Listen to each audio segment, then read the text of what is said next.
Hi, I'm Liz McDonald at my studio, Brazilian Yoga and Pilates, and I'm here to show you cat-cow, which is really a panacea for back pain. This is great. No matter where the back pain affects you, top, middle, lower, this is something that you can safely practice at home because you're on all fours, and you can safely practice with grandma. And if it is the case that you have kind of bony knees or delicate knees, you definitely want to pad those guys up with a blanket. Something nice and soft that will help.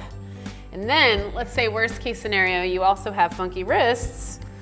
We're gonna pad up both the knees and the hands. So you're gonna need to cut that distance a little bit. So you can elevate the palm of the hands and then take the fingers onto the floor. Now, alignment is really important here. Sometimes it's like, wow, why are they so specific about the alignment? It's because the body is so specific. So we have to nail down certain parts of our anatomy so that we can isolate the part we're really trying to get to.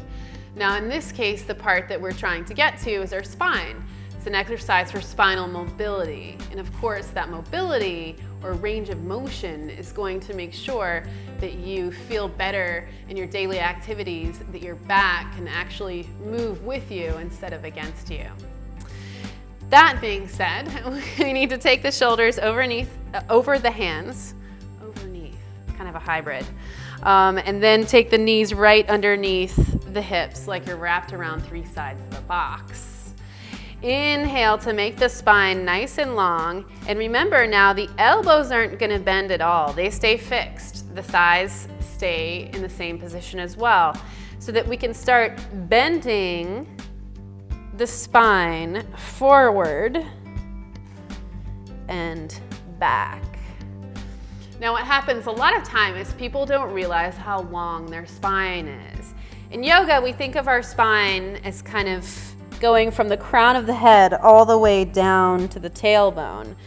So that is the length that we're really asking to bend. You want to think of maybe a smile here and a frown here.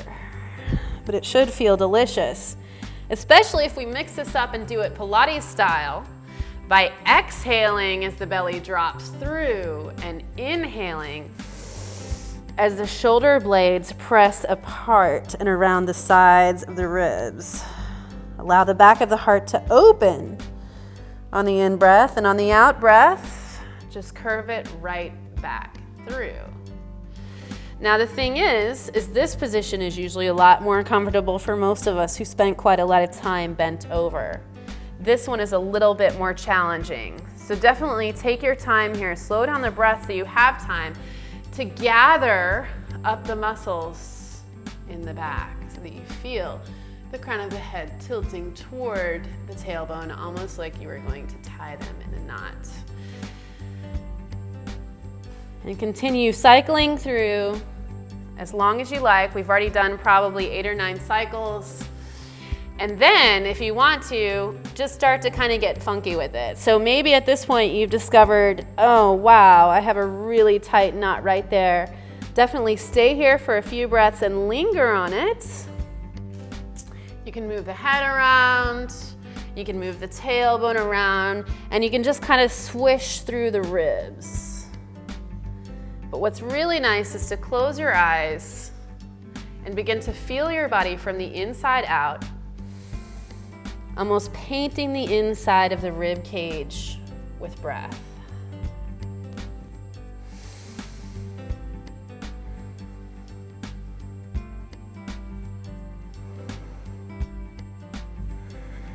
Make it any shape you like, and whenever you're finished, go ahead and take child's pose.